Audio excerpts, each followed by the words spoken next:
ಜಪಸರದ ಭಕ್ತಾದಿಗಳೇ, ಪಾಷಾಂಡವಾದವನ್ನ ನಿರ್ಮೂಲ ಮಾಡುವ ಜಪಸರ ಎಂಬುದರ ಬಗ್ಗೆ ನಾವಿಂದು ಧ್ಯಾನಿಸಲಿದ್ದೇವೆ.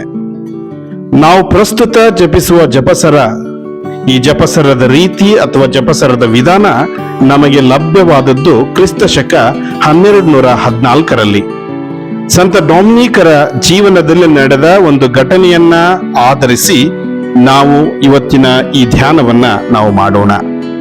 ಕ್ರಿಸ್ತ ಶಕ 12ನೇ ಶತಮಾನ ಹಾಗೂ ಕ್ರಿಸ್ತ ಶಕ 13ನೇ ಶತಮಾನದಲ್ಲಿ ಆಲ್ಬಿಜೆನ್ಸಿಯನ್ ಎಂಬ ಪಾಷಾಂಡವಾದದ ವಿರುದ್ಧ ಮತ್ತು ಈ ವಾದವನ್ನ ನಂಬಿದ್ದ ಜನರ ಮನವನ್ನ ಪರಿವರ್ತಿಸಲು ಸಂತ ಡೊಮಿನಿಕರು ದೇವರಲ್ಲಿ ಮತ್ತು ಮಾತೆ ಮರಿಯಳಲ್ಲಿ ಮೊರೆ ಹೋದರು.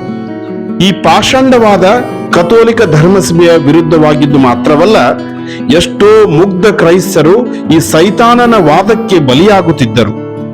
ಈ ಸನ್ನಿವೇಶದಲ್ಲಿ ಸಂತ ಡೊಮಿನಿಕರು ಸತತ 3 ದಿನಗಳವರೆಗೆ ತುಂಬಾ ಭಕ್ತಿ ವಿಶ್ವಾಸದಿಂದ ಮಾತೆಯಲ್ಲಿ ವಿನಂತಿಸಿದರು ಹಾಗೂ ಬಹಳ ನೋವಿನಿಂದ ದೇವರಲ್ಲಿ ಮೊರೆಯಿಟ್ಟರು. ಕೊನೆಗೆ ಕೋಮಾ ಸ್ಥಿತಿಯನ್ನ ತಲುಪಿದ್ದಾಗ ಮಾತೆ ಮರಿಯಮ್ಮ 3 ದೇವದೂತರ ಸಮೇತ ಸಂತ ಡೊಮಿನಿಕರಿಗೆ ದರ್ಶನವನ್ನ ಕೊಟ್ಟು, ಪ್ರೀತಿಯ ಕಂದ, ಯಾವ ರೀತಿಯ ಆಯುಧದಿಂದ ನೀನು ಈ ಪಾಷಾಂಡವಾದವನ್ನ ಸೋಲಿಸಬೇಕೆಂದು ಪರಮ ತ್ರಿತ್ವವು ನಿಮಗೆ ತಿಳಿಸಿದ್ದಾರೆಯೇ ಎಂದು ಕೇಳಿದರು. ಅದಕ್ಕೆ ಸಂತ ಡೊಮಿನಿಕರು ಹೇಳ್ತಾರೆ, ಅಮ್ಮ, ಪವಿತ್ರ ಪರಮ ತ್ರಿತ್ವವನ್ನ ಚೆನ್ನಾಗಿ ಅರಿತುಕೊಂಡವರಲ್ಲಿ ನೀವೇ ಒಬ್ಬರಲ್ಲವೇ ತಾಯಿ? ನನಗೇನು ತಿಳಿದಿತ್ತು? ಪ್ರಭು ಕ್ರಿಸ್ತರನ್ನ ಬಿಟ್ಟರೆ ಪರಮ ತ್ರಿತ್ವವನ್ನ ಅತಿ ಹತ್ತಿರದಿಂದ ನೋಡಿದವರು ನೀವೇ ತಾಯಿ ಎಂದರು.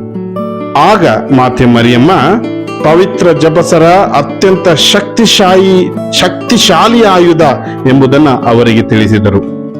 ಮಾತೆಯ ಮಾತುಗಳಿಂದ ಬಲಗೊಂಡ ಸಂತ ಡೊಮಿನಿಕರು ತಮ್ಮ ಪ್ರಬೋಧನೆಗಳ ಮುಖಾಂತರ ಜಪಸರದ ಶಕ್ತಿಯನ್ನ ಜನರಿಗೆ ತಿಳಿಸಿದರು ಹಾಗೂ ಪವಿತ್ರ ಜಪಸರವನ್ನ ಜಪಿಸಲು ಕರೆ ನೀಡಿದರು. ಇದರ ಪರಿಣಾಮವಾಗಿ ಆಲ್ಬಿಜೆನ್ಸಿಯನ್ ಪಾಷಾಂಡವಾದ ಕ್ರಮೇಣವಾಗಿ ನಾಶವಾಯಿತು. ಹೌದು ಜಪಸರದ ಭಕ್ತಾದಿಗಳೇ, ಸೈತಾನ ಆಗಾಗ ತನ್ನ ಕುತಂತ್ರಗಳಿಂದ ಹಲವಾರು ಪಾಷಾಂಡವಾದಗಳನ್ನ ಈ ಭೂಮಿಯಲ್ಲಿ ಹರಡುತ್ತಿದ್ದಾನೆ. ಬನ್ನಿ, ಆ ಎಲ್ಲ ಪಾಷಾಂಡತೆಗಳನ್ನ ಮಾತೆಯ ಪಾದದಲ್ಲಿರಿಸಿ ನಾವಿಂದು ಪ್ರಾರ್ಥಿಸೋಣ ಪವಿತ್ರ ಜಪಸರ. ಆಮೇನ್.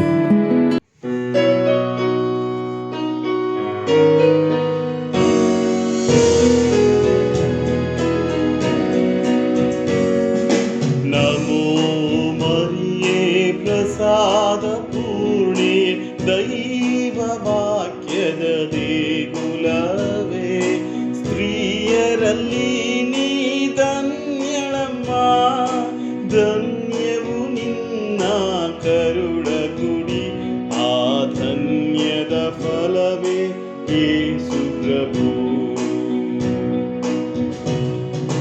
ಓ ಸಂತ ಮರಿಯೇ, ದೇವರ ತಾಯಿಯೇ, ನಾವು ಪಾಪಿಗಳು, ನಮಗಾಗಿ ಪ್ರಾರ್ಥಿಸಮ್ಮ.